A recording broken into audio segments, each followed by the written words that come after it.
हमारे पास एक circle given है जिसका जो डायमीटर है वो हमारे पास 25 सेंटीमीटर है, जबकि एक कोड जो है जो Q से P तक है उसकी लेंथ जो है वो 24 सेंटीमीटर है। और हमें एक आर्क लेंथ गिवन है RP that is equals to 7 centimetre. तो हमने क्या फाइंड करना है, हमने ये इस सेगमेंट का एरिया फाइंड करना है।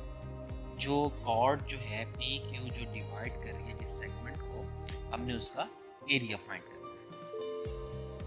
अब यहाँ पर जो चीज़ें हमें प्रीवियसली पता है सर्कल के हवाले से, ये एरिया ऑफ सेक्टर क्या होगा या एरिया ऑफ सर्कल क्या होगा, तो पहले हम उस चीज़ के ऊपर आते हैं कि हमारे पास अगर देखा जाए तो area of circle that equals to pi r square.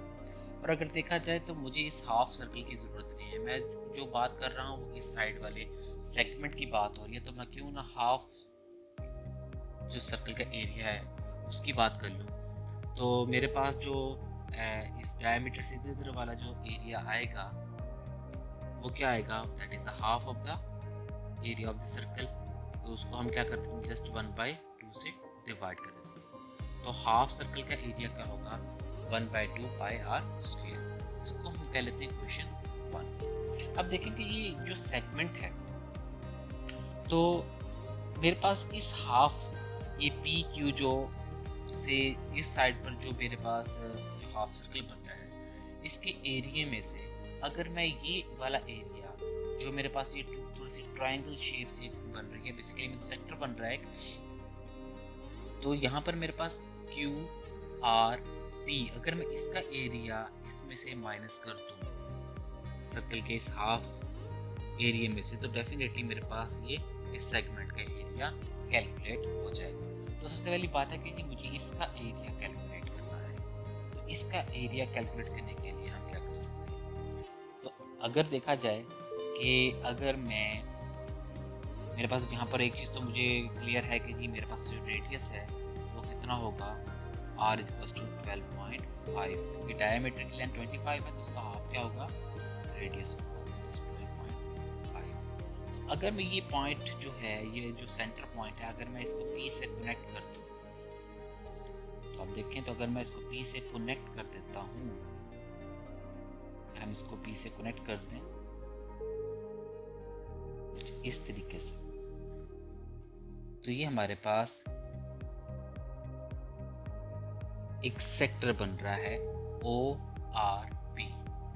पहली बात है कि इस सेक्टर का एरिया फाइंड कर लिया जाए, और देन फिर दूसरी पिक्चर हमारे पास क्या बन रही है, POR। तो ये हमारे पास एक पिक्चर किसकी बन रही है, ट्रायंगल की, इसका एरिया फाइंड कर लिया जाए। इन दोनों एरियाज को अगर ऐड कर देंगे तो इस टोटल शेप QRP का मेरे पास क्या आ जाएगा, एरिया आ जाएगा। और फिर इसको हम क्या करेंगे, इस हाफ सर्कल में से माइनस कर देंगे और देन क्या आ जाएगा, हमारे पास सेगमेंट का एरिया आ जाएगा। अब यहाँ पर देखें कि मुझे इसका एरिया फाइंड करने के लिए, तो सेक्टर का एरिया बेसिकली में क्या होता है, एरिया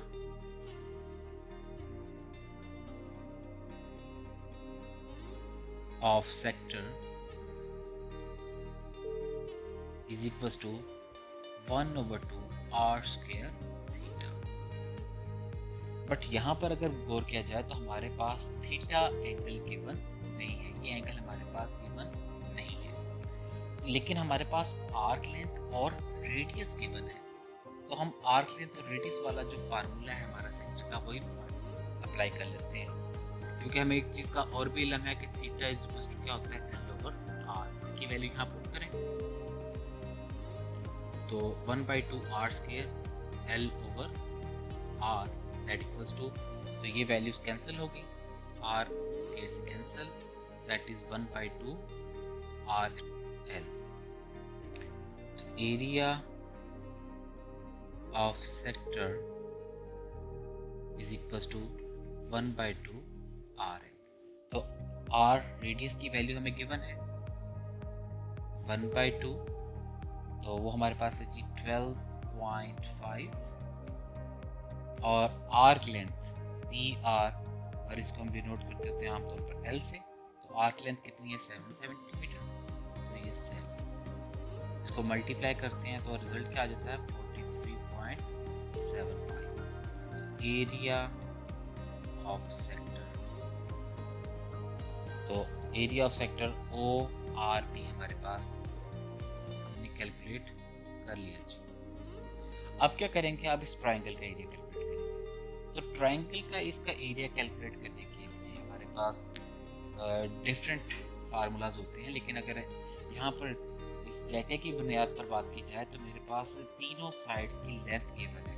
मेरे पास OQ, OP और PQ की लेंथ गिवन है।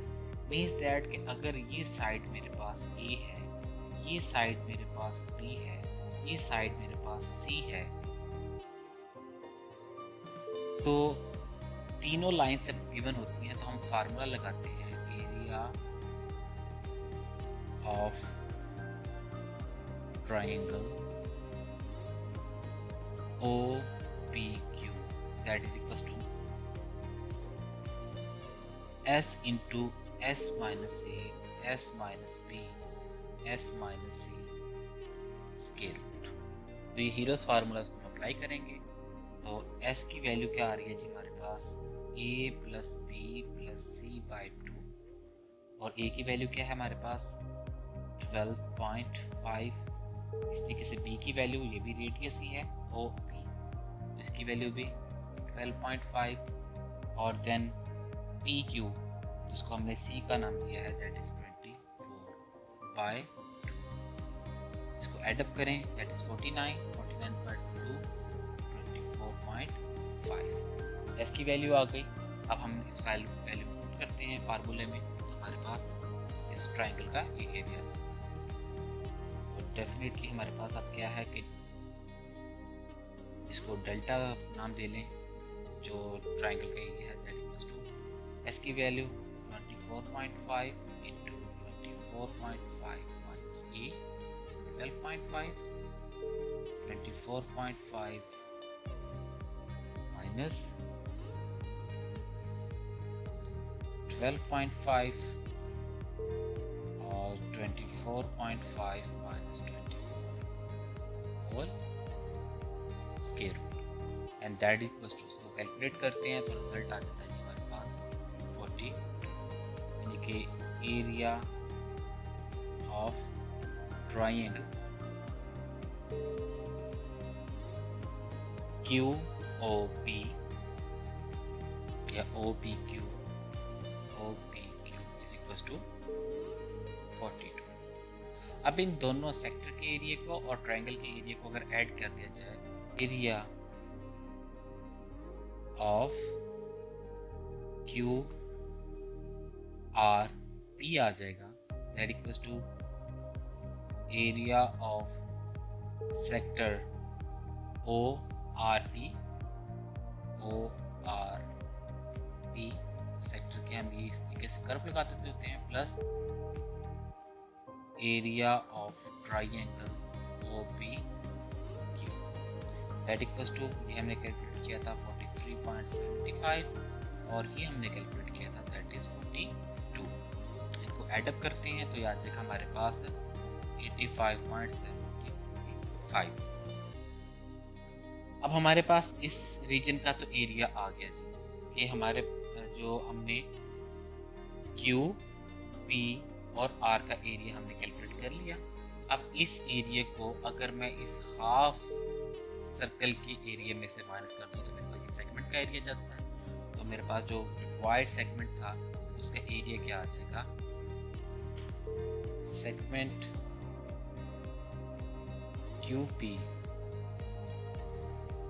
Area is equals to 1/2 by R square, और R की वैल्यू क्या है हमारे पास 12.5 माइनस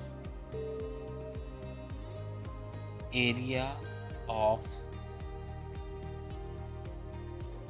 QPR 24544 और इसके एरिया हमारे पास था 85.75 और फाइनली रिजल्ट हमारे पास आ जाएगा इनको माइनस करने से 159.6 हमारा रिक्वायर्ड रिजल्ट है। आई होप सो कि आप अंडरस्टैंड करके होंगे। इंशाल्लाह नेक्स्ट वीडियो में मुलाकात होगी, तब तक के लिए अल्लाह हाफिज़।